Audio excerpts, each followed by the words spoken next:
Hi everyone, and welcome to our Achieve at Home series. We hope that you enjoy what we're putting together for you, which includes a little bit of education on abs and why core is important. My name is Gina Angeletti. I'm one of the owners of Achieve Sports Medicine, and I am very proud to introduce to you one of my staff members, Haley Charlton. Hello, my name is Haley Charlton. I'm one of the newest members at the Achieve Orthopedic staff here in Willowbrook, and I'm very excited to be working with us today on our core stability series.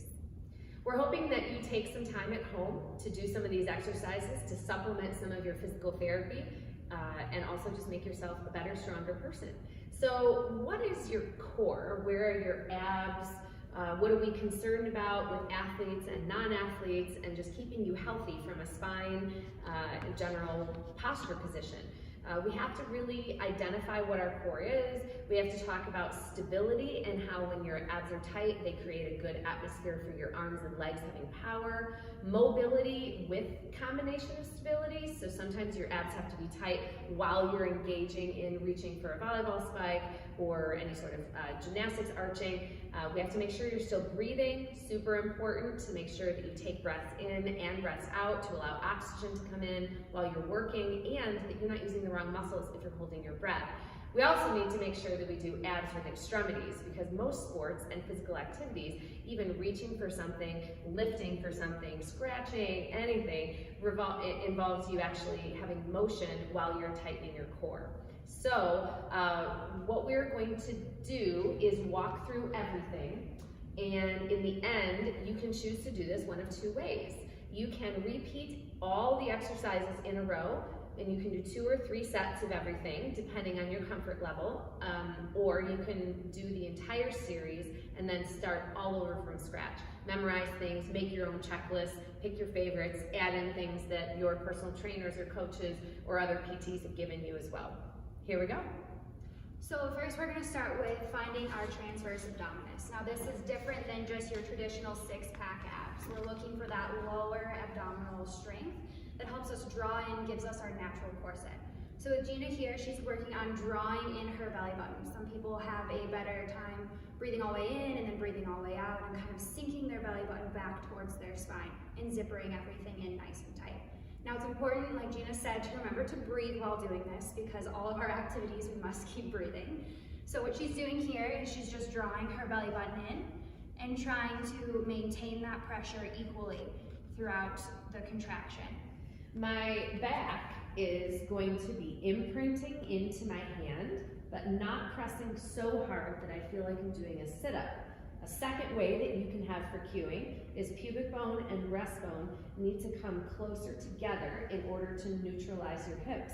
If your hips start arched, you can pull them neutral. If your ribs start open, you can pull them neutral. So top down, bottom up. What you don't want to do is we don't want to see your neck holding, we don't want to see you lifting, which is your rectus abdominis. We don't want to see you cheating by digging your feet in and lifting your glutes up in order to push. You can put a blood pressure cuff underneath, Shirley Sarman-based exercises. If your shoulder's flexible enough, you can put your hand under. Your friend can put their hand under, and I can try to actually smash her hand, or you can put a towel underneath too and have your mom or a sibling or a friend do that for you. So after we learn the basics of activating and holding and maintaining this transverse abdominis hold for at least 30 seconds, we can move on to a little bit more of an advanced thing. So we're going to work on contracting and then relaxing. So in order, we're doing 12 steps, just to let you know. So the first one is just lay and contract. And then we're going to work on contracting and then relaxing in a series of contracting time and then relaxation time. That's number 2. So that is number 2. And then on to number 3, we're going to use the blood pressure cuff. We're going to move on to the blood pressure cuff, like we talked about in the beginning. And then after you get a good understanding of how to activate. So this is number 3. This is the bent knee fallouts. So you let one leg down and you pull the other leg up, trying to control mobility and motion without, when you drop, letting your whole body rotate. It's very difficult to keep your other leg from moving while you try to maintain contraction. Okay, on to number 4. On to number 4 is marching. So you're going to start by just lifting one leg up at a time and then slowly lowering it back down to the ground. Again, this is to make sure that your hips are not rotating while you're doing this. If you need to, place your hands on your hips and kind of in that lower abdominal area and making sure that your hips are not rotating side to side. So the next level in advanced after this marching is we are lifting one leg at a time, but then we were following it with the second leg. And again, making sure that those hips are not rotating, and then you will lower one again at a time. This is very easy for me when I lift it to go and Valsalva or hold my breath. So the transition point where one foot goes down and the other foot goes down is very important to maintain stability. After the two lifting, you then move on to the lift and lift with one leg extending. And after it extends, it comes back and then extends the second leg. Easier to stay higher, more difficult to extend lower, right? You want to maintain that contraction. After doing single leg, you're going to move on to double leg. So you will lift one leg, lift the other leg, and then move into a vertical position. Maintaining that contraction and keeping that low back in contact with the hand, with a towel roll, with your friend's hand, whichever you've chosen to help give you that external cue. After you've done the single or the double leg, you're gonna move on to single leg lowering, alternating between legs.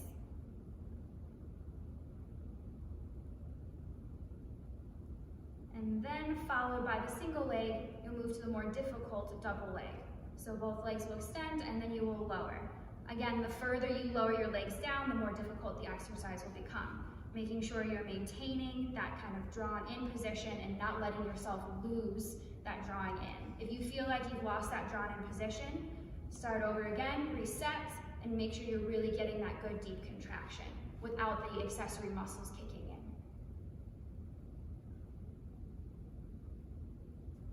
And then the last one that I just demonstrated was the hold.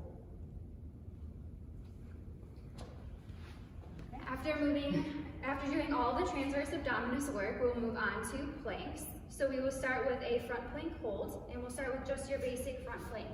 Now with this, you can see that Gina's keeping everything in a nice straight line. She's got no peaks, no valleys.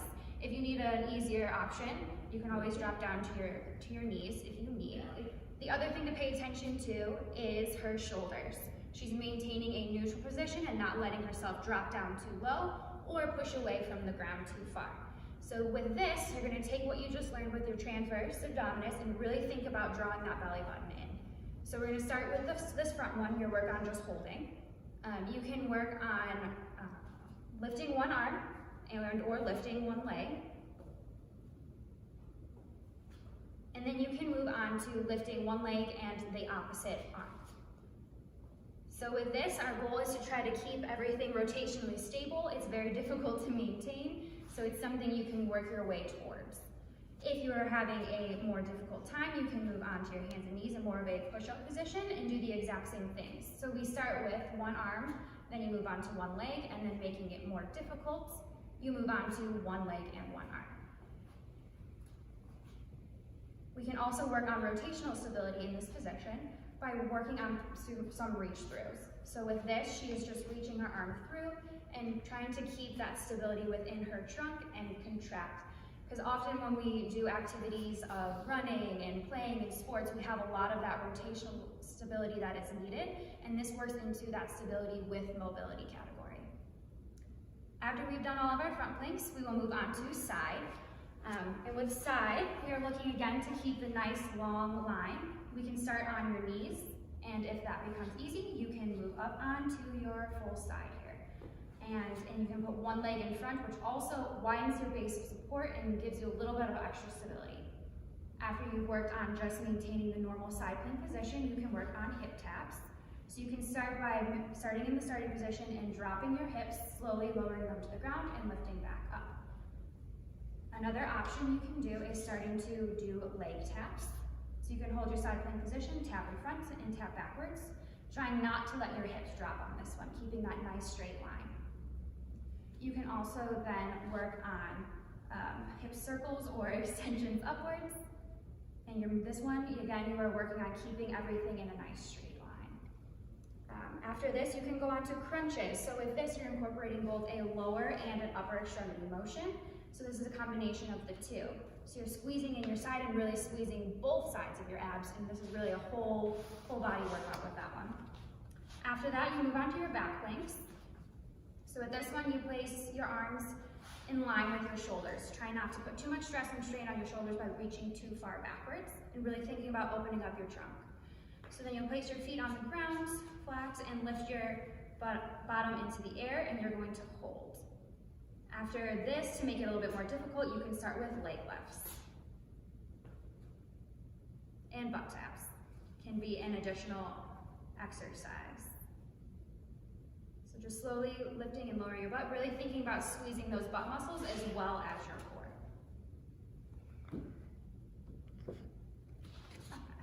We can also move into a quadruped position. So with this, you're going to want to make sure your shoulders are in line with your hands and your hips are in line with your knees. So really getting to a good starting position. And then really thinking about finding your neutral position for your spine.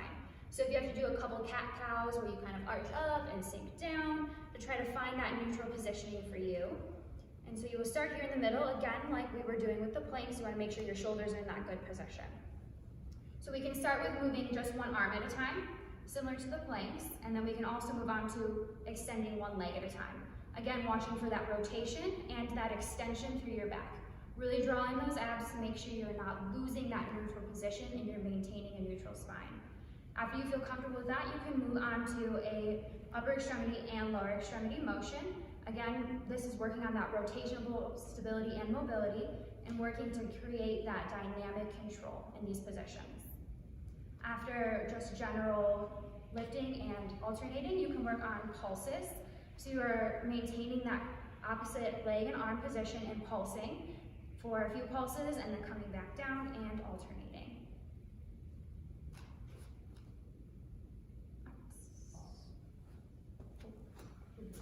We will move on to Swiss fall stability. If you have a Swiss fall at home, these are some good options for your core.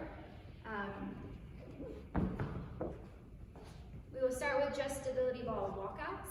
So you will get on the ball on your tummy and you will walk out and maintain a almost plank-like position. You can maintain by holding. You can move your upper extremity one at a time, very slowly. You can also widen your legs on the ball if you feel you're having a difficult time and kind of squeeze the ball in between your legs. With upper extremity, you can go up in front of you, you can pull in, you can do the reach across underneath, the rotations. And then you can also move your legs. So you can move one leg at a time, up and down, or you can do crunches. Lastly, you can do pike ups with straight leg positions. You're just really crunching everything in and pulling the ball towards your head. And walking back in. We can work on a 5-way crunch. So we can start with just our basic crunch that we talk about. We can start with little guys. So hands behind head, really, again, not trying to stress and strain your neck. All of this power should be coming from your ab muscles and not your hip muscles. So the little ones, we're just doing little crunches up and down, thinking about drawing everything in as you're lifting. And then after little crunches, you can move on to a full-on sit-up. So lifting, and you can do this both with legs bent or legs straight, depending on that hip flexor mobility and how much it's pulling on your back. You can also do, we can work on rotational stabilities. So we can do penguins, and you're just alternating side to side, really pulling in those oblique muscles. After that, you can do a full-on crunch with a leg lift into a rotational motion. You can again also do this with straight legs if you are more advanced, and really crunch up. You can do a crunch hold position with penguins. There are a lot of options you can do with these, some bicycles, anything that you can kind of get that rotational stability in.